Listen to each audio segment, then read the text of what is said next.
Superficial scribblings on Six's Own. Superficial scribblings on live. Who the fuck needs criticism when that can always be right? Here we go again for episode number 10. Nice rhyme. Of, you guessed it, Superficial Scribblings on Sexism. Now, I have to make a little forward before I start doing this, is that I had already attempted to make a recording of this particular read aloud of this article. I once again got interrupted because I guess I was speaking a little too loud, and I guess it's justified a bit. I do kind of get a little bit angry. This particular article was kind of bad. Oh, by the way, this is actually episode 11. Sorry about that. So, if you've been watching this series, the previous episode was reading out loud an open letter to white male comedians. You can't forget the white part, because, the white part's significant.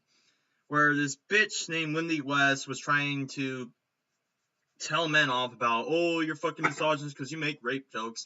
And now, with one of her many stupid bullshit articles, she goes into detail about how to make a rape joke. Because the very person who got in a bitch fit just for the principle of rape jokes at all should definitely have the privilege of telling us how to make a rape joke. So, like I said, I've already read a part of this. I just got interrupted. So let's get to it and not waste any more time. I need to drink my Kool-Aid first. Here we go.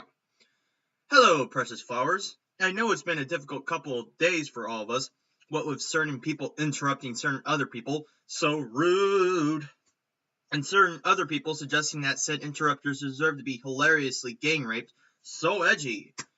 And I think she's trying to make an allusion to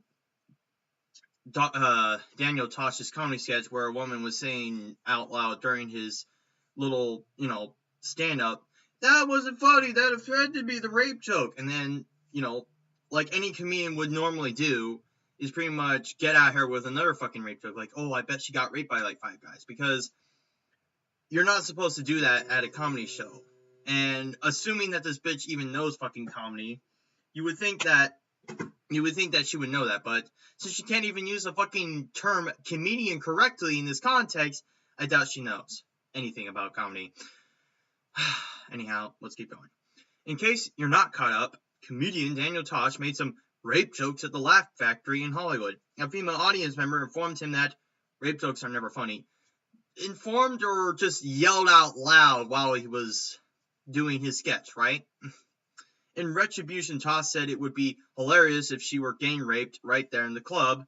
Then Twitter went fucking nuts. If you want more information, just Google ugh and click on whatever. Yeah, I doubt putting that in the search will lead me to this article. I bet it'll lead me to a response to this article where people are going ugh over your stupid fucking article, but whatever. What do I know? At this point, the conversation has evolved into two polarized camps. Outraged feminists arguing that rape jokes are never funny, and defensive comedians wailing about how the thought police is silencing them. The owner of the Laugh Factory disputes the account, explaining that Tosh made a rape comment and not a rape joke, but that's pretty much irrelevant to the larger point here. Here's the problem. Everybody is wrong. I actually agree with Daniel Tosh's sentiment in his shitty backpedaling tweet. The point I was making before I was heckled is there are awful things in the world, but you can still make jokes about them. Hashtag dead babies. Brilliant, as I would expect from Daniel Tosh. Some good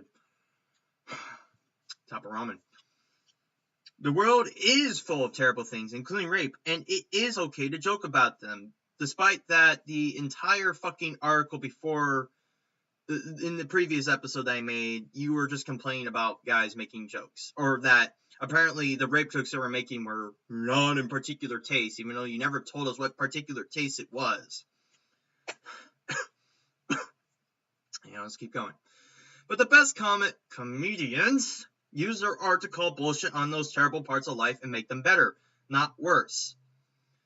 Well, not exactly. Comedians usually make these jokes to allow people to deal with it. They're not fucking like witch doctors. They're supposed to heal a fucking permanent wound. They're just supposed to allow you to kind of laugh at your own situations, at your own fucking vain, grim realities. Not have to get all fucking about it. The key, unless you want to be called a garbage-flavored dick on the internet by me and other humans with souls and brains, is to be a responsible person when you construct your jokes. Since the nuances of personal responsibility seem to escape so many people, let's go through it. Let's figure out rape jokes. People do not and should not be accountable for any kind of jokes they make on a comedy sketch because they're not being serious. I went into multiple fucking iterations of that phrase in the previous one. I really hope I don't have to do this again. Male comedians, this is not an issue of your oppression. This is an issue of whatever is apparently funny to you and what should be allowed to be joked, apparently. You guys know that thought police isn't a real thing, right? I mean, not anymore. It was the first thing to go in the recession. Are you talking about the 1929 recession or the 2008 recession? Because, as far as I can tell, there is definitely thought police. When you have Anita Sarkeesian disable all comments because of purported harassment, when I could go on fucking... I already made this phrase the last recording I did. You can go on fucking any PewDiePie video and you'll fucking find pages and pages of comments saying that PewDiePie's a faggot dumping asshole who doesn't know how to make videos and shit. And did he ever think to himself, well, I gotta disable the comments because those things hurt. I don't like them. It hurt my feelings. The feels and shit. No. And he's arguably more popular. He's the most popular fucking YouTuber on the internet. I mean, Anita Sarkeesian probably has like 30 or so thousand subscribers. I think PewDiePie is somewhere up to like, I think 100 million. So it'll definitely get a lot more fucking hate comments than Anita Sarkeesian. And it does not matter by the virtue of the fucking sex, because fucking PewDiePie is a guy. And people are going to have criticism about him. Or pretty much are just going to act like a bunch of fucking trolls. But I do sincerely believe that there is definitely a thought police going on within the feminist ideologues. They want to shun out anyone who has any kind of dissenting, man or woman. At no point in time will some shimmery grandpa of the future say, when I was your age, Timmy, we had these things called jokes. But then they came for our rape humor and our racism, so comedy died and chuckles were abolished. I would totally see that in the future if feminism got its way. I would say that. It's like, when I was your age, Timmy, we had these things called jokes. But then, all these fucking butthurt feminists were tired of people making jokes about things that they get all fucking butthurt about and decided to abolish freedom of speech. Because people get offended by everything. I'm pretty sure there are a couple of jokes out there that don't involve the lady getting raped. Like, 100 at least. Okay, 100 is not equivalent to 2. A couple is 2. Okay? Are you gonna... whatever. Hooray! Comedy is saved. Nobody is taking away your right to talk about rape, make jokes about rape, or use the word rape.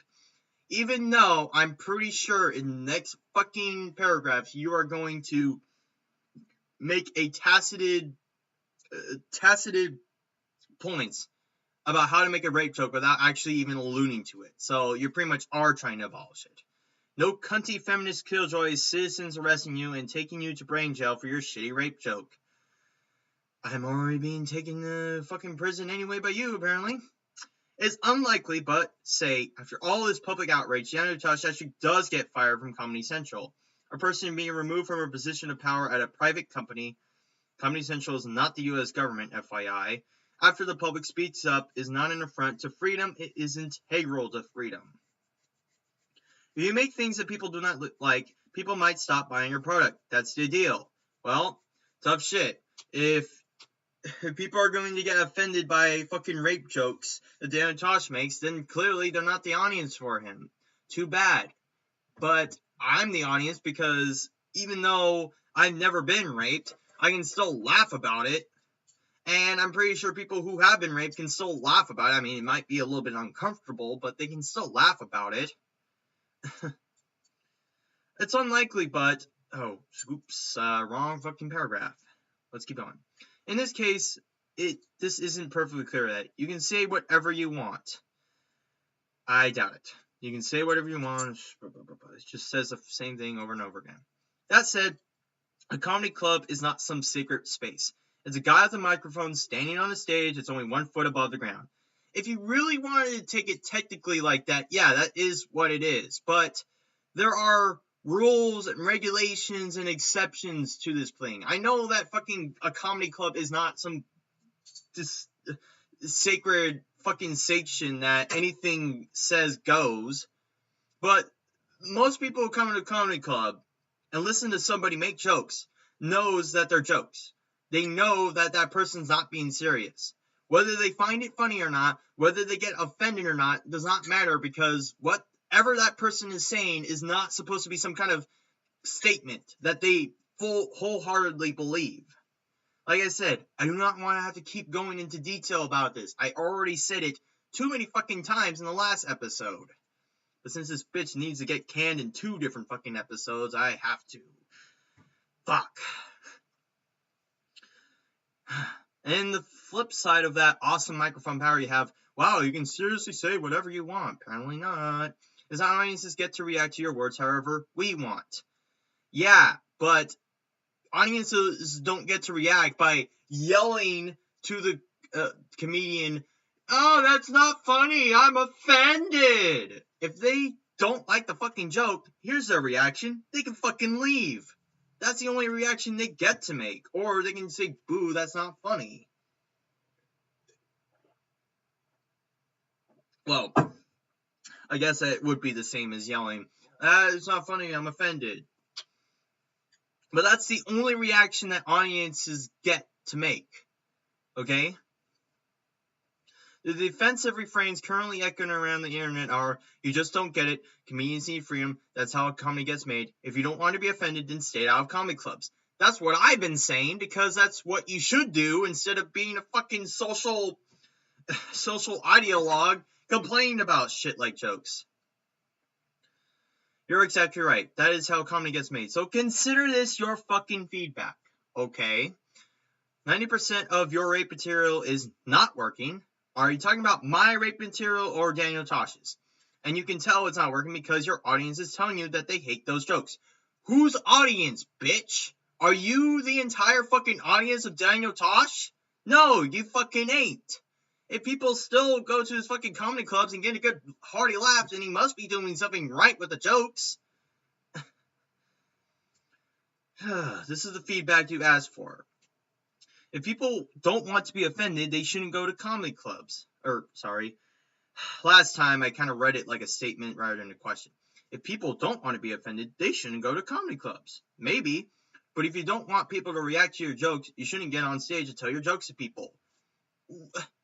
What kind of bullshit phrase is that?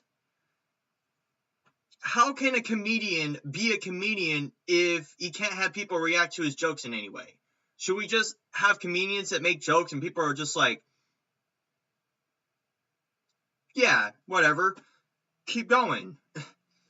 This fetishization of not censoring yourself or being an equal opportunity offender is bizarre and bad for comedy. How so? I would think that, well, I said this in the last episode, that trying to strictly filter your fucking jokes to appease everyone would be more intrusive and bad for comedy than being an equal opportunity offender. When did not censoring yourself become a good thing? When did censoring yourself become a good thing, I ask?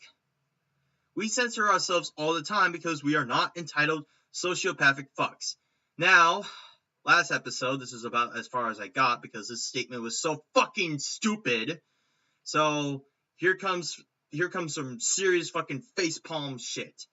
Your girlfriend is censoring herself when she says she's okay with you playing Xbox all day. Like, wow. Wow. Like a girlfriend. If you had a girlfriend that is perfectly fine with you playing on your Xbox all day, how the fuck is she censoring herself?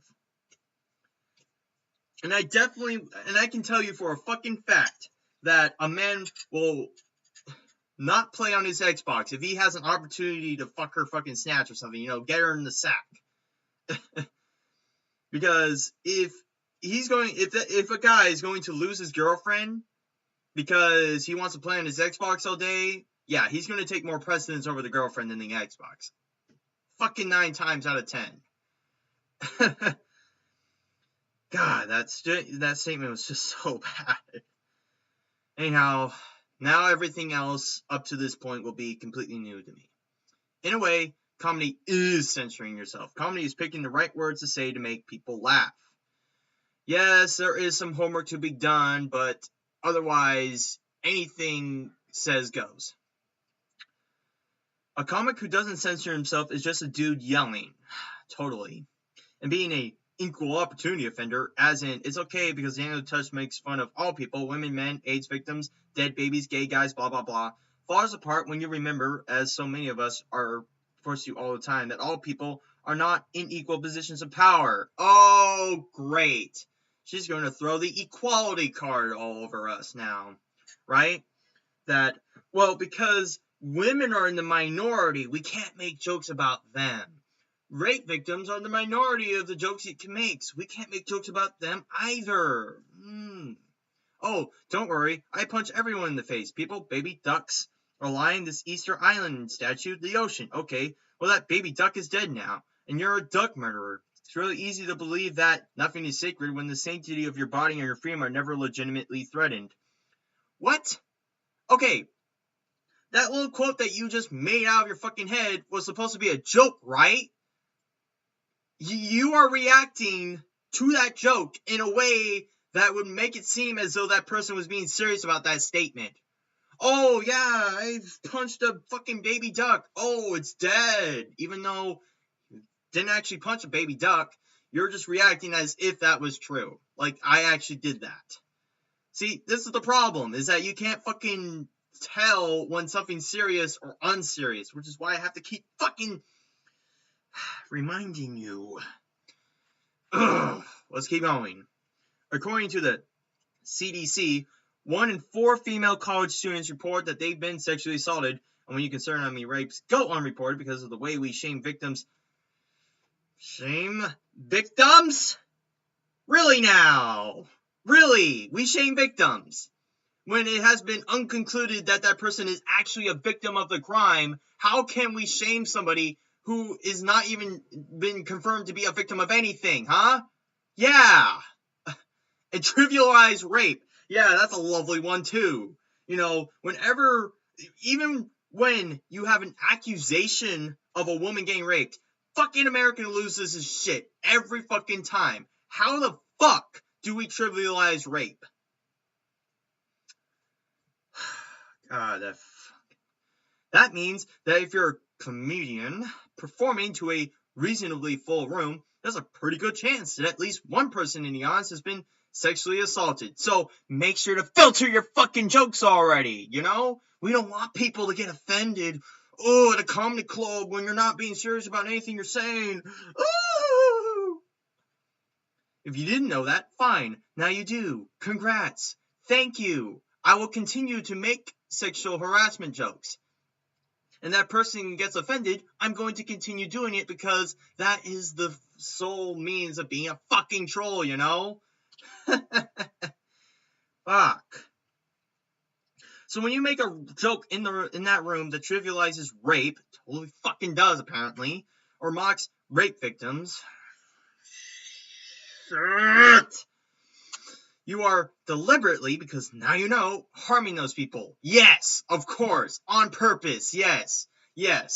When I perform in a crowd of 10,000 people that I've never fucking met, I've never even talked to, and I make a fucking rape joke. Oh, I'm targeting them specifically, right? Yeah, totally. I fucking Not because you're a rapist. You're probably not. Probably am, apparently. But because you're selfish and amateurish and lazy and scared. I might be lazy. I might be amateurish. And I might be scared. But I'm not fucking selfish. I'm scared because I have to fucking filter my joke because I have to be so worried that somebody like you is going to get fucking upset when I say something that is not supposed to be fucking serious. In a place where within this context, everything I say is not to be taken seriously. You know, take it as a grain of salt, you know? I might be amateurish and lazy depending on how much work I put into it. But whether I put as much work into it, I try to make a fucking Michelangelo of fucking rape jokes. It won't fucking matter to you, now will it? No, it won't. I know it won't, because it doesn't matter to you what kind of rape joke it is. Because if there's just one fucking person who got raped, went to a comedy club, and I made a joke about it, oh, I'm attacking them. Yeah, totally. The reason that rape jokes become such a contentious issue as opposed to, say, cancer jokes or dead baby jokes, yawn, is because rape is different from other horrors in some very specific ways. And now we got the equivalency issue. It's just like,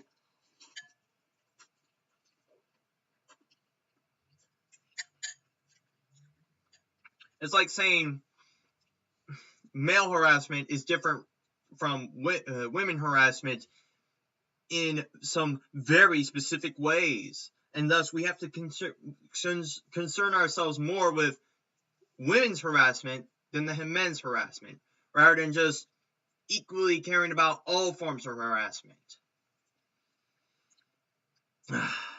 Alright, here comes a little limerick, I guess. Say you knew for a fact that in any given audience there was at least one person who had been mangled in an industrial threshing accident. Just stick with me here. And that we lived in a culture where industrial threshing victims were routinely blamed, shamed for their own death and or disfigurement because they wore the wrong overalls. And people were afraid to report threshing accidents because the police department just employs a bunch of threshing machines and badges and little hats anyway. And everyone knows threshing machines protect their own. And historically, humans were sold into marriages with threshing machines where they could just be tossed in there and chopped up willy-nilly. Oh, and also, 90% of the comedians in the show, yourself included, are threshing machines too. But since you're this young, liberal brand of threshing machine with newfangled safety guards, and you fervently don't believe in mangling humans, you think it's fair game for you to make jokes about idiot humans getting their faces and limbs shredded by those more sinister other threshing machines. And this whole entire fucking story is just supposed to be a parallel to fucking rape. But here's the thing, little Miss Bitch, who doesn't know fucking comedy. I'm sorry. This is the only thing that's calming me down right now. Little Miss Bitch, who doesn't know fucking jokes and has yet to actually tell me how to actually form a fucking rape joke. Since these people are, indeed, getting disfigured by these threshing machines, and it's been recorded, I highly fucking doubt they're going to be blamed for it, since these threshing machines are apparently not safe or something like that. Or are you trying to use threshing machine as like rapists in a way? And you're a little spat with the police as well, because despite that people who have accused other people of rape have not given enough evidence to the police to convict someone and conclude that, yeah, that person did indeed rape this person that is accusing that person of raping them, that they can't fucking do anything. That you want fucking witch trials. You just want that person to go to fucking jail for something that have not been confirmed to have actually done. And yeah, that would be faster in due process, but that wouldn't give that person the fair rights, now would it? It wouldn't be fair. They wouldn't have a trial and a hearing about it. And if we allow that, implement that, then everyone would just make accusations. I could say that somebody down the street fucking rape me, and they would be in jail. And I wouldn't need to give them any fucking evidence as I make that accusation. They would look at it later, but then they'll just fucking ignore it because the accusation's obviously true. Who the fuck needs evidence, right? God. But do you really think that isn't going to traumatize the fuck out of some humans? Even if you're joking? I don't give a shit if it traumatizes them. Well, I really doubt that people could get traumatized by shit that I'm joking about. Oh, because I have never experienced it myself. I couldn't possibly understand. I possibly could not understand what those people have gone through. Right? Like, when I make a joke, I am just lacking in complete empathy of other people who've gone through something. Right? Totally.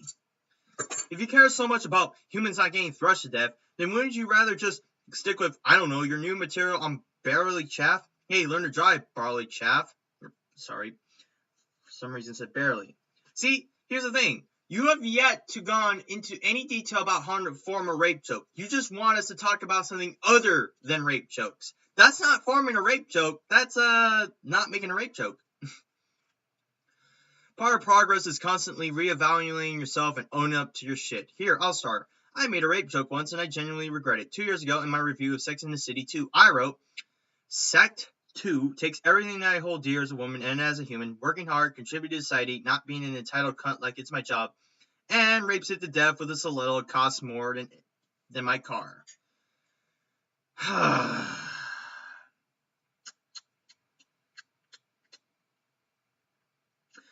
Since you're not being serious about that phrase, we know you're not, because it'd be just absurd to have raped something with a fucking stiletto. I chose rape on purpose at the time because it's gendered and jarring. Gendered? Like as if fucking it doesn't happen to men? What the fuck? And I wanted to convey the severity of my disgust as a woman with that fucking garbage movie. But if I wrote that review today, I would have written in the same way. Nope, I would have probably write bludgeoned. Even though bludgeon's not the same as rape. Because right now, as I see it, there is no systematic cultural influence that leads to the mass bludgeoning of people. Probably because there isn't a bunch of fucking ideologues saying, oh, there's a fucking bludgeoning hysteria going on. Oh, we gotta be so worried about it. I would not be contributing to a cultural bludgeoning. I, Lenny West, am sorry. Apology not accepted. So, comedians, this doesn't mean that everyone is obligated to be the savior of mankind. You can be edgy and creepy and offensive and trivial, and yes, you can talk about rape. Totally can, right? By not talking about it, right? Like, instead of saying raped something with a stiletto, say bludgeoned with a stiletto. Because since there's not a bunch of fucking ideologues complaining about rape and shit all the time, it's perfectly okay to do the bludgeoning fucking verb, right? That won't fucking traumatize anyone who's gotten beat up by something, right?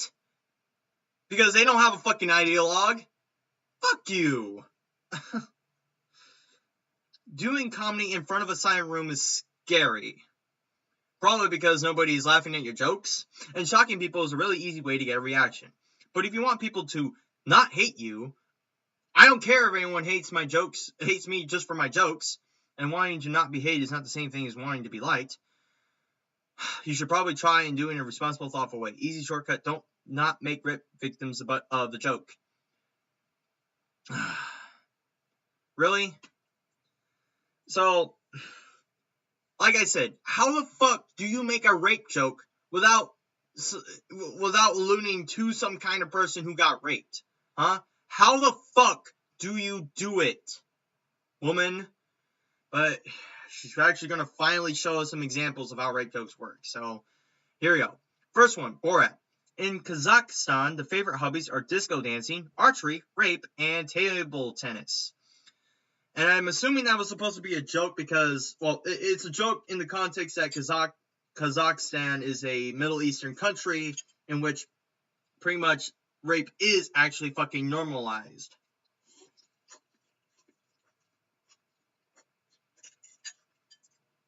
Not like Lindy West could tell the difference. I'm pretty sure she's going to take it way out of context. Here we are. Okay, why is that funny? Who's the butt of the joke? Rape victims? Nah, I say that the butt of the joke is Kazakhstan. Or at least the caricature of Kazakhstan that Sacha Baron Cohen has constructed. A borderline medieval old world racist mudhole. He's satirizing the casual misogyny of a certain set of crusty old anti-Semitic post-Soviet Eastern European men in sticky suits. And I have no problem with that. Though I could be wrong. Again, no such thing as joke police. Culture evolves, hooray, this joke is almost certainly offensive Kazakhs. But someone else can be in charge of the anti-Kazakh joke manifesto. See, there's the thing right there.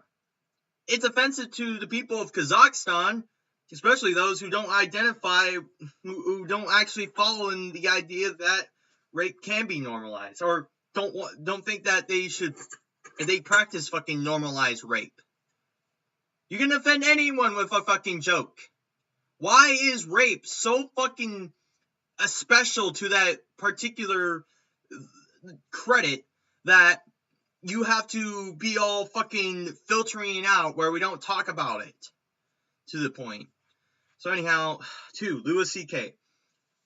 I'm not condoning rape, obviously. You should never rape anyone, unless you have a reason, like if you want to fuck somebody and they won't let you. Great. Let's see how she fucks up this context. Here's why this joke doesn't make me feel like shit. Louis C.K. has spent 20 years making it very publicly clear that he's on the side of making things better. So what you're saying is that in order for Tumblr feminists to not get fucking upset at when you make a joke, is that you have to spend a good number of years being a fucking social elitist, right? Is that what you're saying? Is that the only fucking gateway now to making rape jokes? Is that, oh, I have 5 years of fucking communication studies. I am totally socially aware of everything. The oppressors never win at the end of his jokes. That's why it's easy to give him the benefit of the doubt that this joke is making fun of rapists, specifically the absurd and horrific sense of entitlement that accompanies taking over somebody else's body like you're hungry and it's a delicious hoagie. But it could be making fun of the fucking rape victims who, like, you know, there's a guy that's like wanting to fuck this woman and it's like, oh, well, I really want to fuck her, so I guess it's okay then, right? I mean, he could make that joke too in that context. And that would offend fucking rape victims. And he didn't even say any more fucking elegantly than you fucking saying, oh, I got fucking raped by a stiletto or something, or raped by a stiletto that's worth more than my car. God damn. I need to fucking take this shit out of context. The point is, only a fucking psychopath would think like that, and the simplicity of the joke lays that bare. Of course! And only a fucking psychopath would take his fucking joke seriously, you know? Like, you? Fucking psychopath? That said, Louis C.K. is possibly the greatest comic in the world, but that does not mean that he is always right. Is he trying to make a statement about life, or is he joking? I don't know if he's right or wrong. I think even Louis C.K. would tell you that, and I guarantee you he puts himself and his audience through at least this level of scrutiny on every joke. That's why the jokes are good.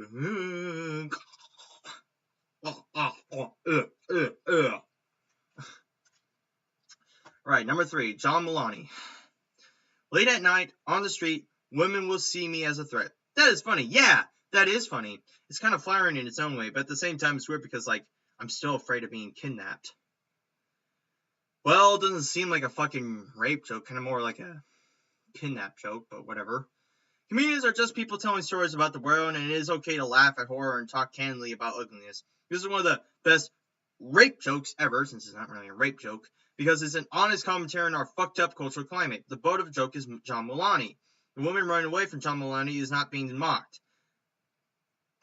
This is a joke about how scary it is to be a woman and how easy it is for men to be oblivious. This joke is helpful. Or it could be a joke against the fucking women who always run away from him, you know? Fucking, you'll find some women who get offended by it. Like I said, jokes offend everyone, no matter how fucking elegant or how fucking stupid you make it. Alright? I don't care if you have all these fucking jokes that apparently work by your fucking narrow scope of rape jokes. I could get offended by this if I decide to inherit a feminist ideology. Be like, oh, that offends me. Ugh. That's not funny, John Milani. Fucking racist. He fucking hates women and misogynist. Check your privilege. Alright, and the last one. Evermaniard. What a horrible name. The problem is that every woman in her entire life has that moment when you think, oh, here's my rape. God. Pretty simple. This isn't a joke about women getting raped. Yes, it is! It's a joke about the way that rape culture, which includes rape jokes, makes women feel. Yeah, that's apparently different from women getting raped, right? It's like the difference between a black comedian telling a joke about how it feels to have white people treat you like you're stupid all the time versus a white comedian telling a joke about how stupid black people are. See, like right there, like a white comedian cannot make a racist joke. A black comedian can make a racist joke, saying that, oh, all white men make him feel uncomfortable with these stupid fucking jokes. That's perfectly alright. We need reverse racism, you know? Fuck. So there you go. See, nobody's saying that you can't talk about rape. Yes, you just did. This entire thing, you didn't want me to talk about it. Just be a fucking decent person about it, or you link with some moral high ground and be okay with making the world worse. Oh, I'm so sorry. I'm sorry that I'm not a humanitarian fucking Goodwill Samaritan, Tumblr, feminist, social ideologue like you. I am so fucking sorry that I'm not. You know? And I mean that in the most sarcastic way possible, just to piss you off. Just to piss you off. I'm not a comedian, but I've done comedy. Right there. Tells me she's not a comedian. Who says, who says I'm not a gamer, but I've played video games? Yeah. I've lived with comedians, I've dated comedians, I write jokes for a living, and I've had both transcendent and crushing experience in comedy clubs. I'm not saying all of this because I hate comedy, I think you do. I'm saying it because I love comedy and I want comedy to be accessible to everyone. But not talk about everything because that would offend you, right? Because certain fucking rape jokes offend you, but other ones don't apparently. Yeah. And right now, comedy as a whole is overtly hostile towards women. Yeah. Again, with the whole, oh, when I make a joke in front of 10,000 people, make a joke about a woman, oh, I'm attacking them. I'm attacking them specifically. Yeah, totally. I remember the brief vicarious thrill I felt the first time I saw Anthony Jeselnik say abusive things with shameless cheer, and I was an Adam Carolla and Howard Stern apologist for years. Well, I can tell you I really don't know Adam Carolla or Anthony Jeselnik. I get it, but I'm a grown-up now, I'm slightly sheepish about my younger self, and I'd wager that in 15 years most of the rape joke apologists will be embarrassed with this conversation even happening. And that was it. And as with the other one, let's see what kind of comments we got. Oh, I love this one. Invader Zim. As a survivor, period, I like this. I have to say I agree, period. I don't feel like shit when the joke is about the rape culture, period. I feel like shit when someone like Tosh makes a joke that essentially gives permission for someone to violently lay their hands on another person. Really? Is that what he was doing? Was he like saying on stage, hey, get raped by 5 guys? No, he said, I bet that girl got raped by like 5 guys. That's apparently what the host, no, not Tosh, but the person running the comedy club said was that's what he said. Trying to clear the air a bit. That made me feel like shit, period. That hurt, period. But joking about the fact that rape culture exists and is horrible makes me feel less crappy, period. Rape culture. That invisible demon in the sky. Even though we don't live in a rape culture, I think the Middle East is the one that lives in a rape culture, which is why that first joke that she said worked in that context, is because Kazakhstan does live in normalized rape society.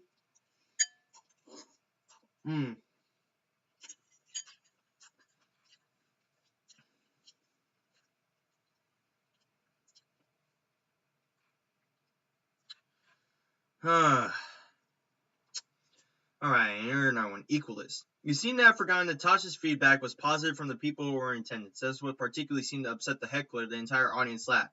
He was interrupted and insulted his heckler, successfully making the audience laugh and the heckler leave. So his feedback was positive and the rape joke was successful. Almost everyone getting in a tizzy about it is operating on a second-hand account from the heckler herself, who obviously is not going to prioritize demonstrating the comedic aspects of Tasha's comments. Furthermore, the section you devote to Louis C.K. seems to indicate that the only difference between a successful joke like Lewis's and an unsuccessful joke like Tasha's is your ability to give Lewis the benefit of the doubt. Clearly, Tasha's rape jokes are in the same vein of taking rape very casually in an effort to shock. Lewis isn't talking about some character when he makes the comment about rape being okay. He's talking as himself, but making a clearly absurd statement, just like Tasha is when talking about how funny it was to get his sister raped by swapping her mace with silly string. The only difference is you already like Luz and you don't like Tosh, which doesn't really seem like a good justification to mount such an unreasonable attack on him as Jezebel has. Perfect! Right there! That's what I was getting at from this whole thing, was that she just didn't like Tosh's jokes, and because she doesn't like his jokes, he's obviously a rape apologist, and that since she likes Louis C.K., I don't really have an opinion of any comedian, really big opinion of either comedian either way, so I'm not trying to say that Louis C.K. sucks and Daniel Tosh is great, but yeah, that's the thing, is that he gives him the benefit of the doubt. Why didn't she give fucking Daniel Tosh the benefit of the doubt? I wonder.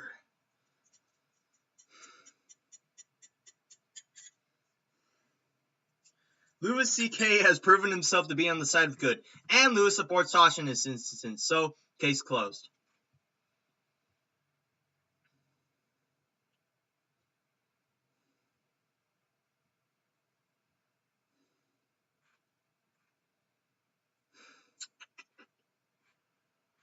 Well, anyhow, I don't know if I really want to go into more detail with this bitch.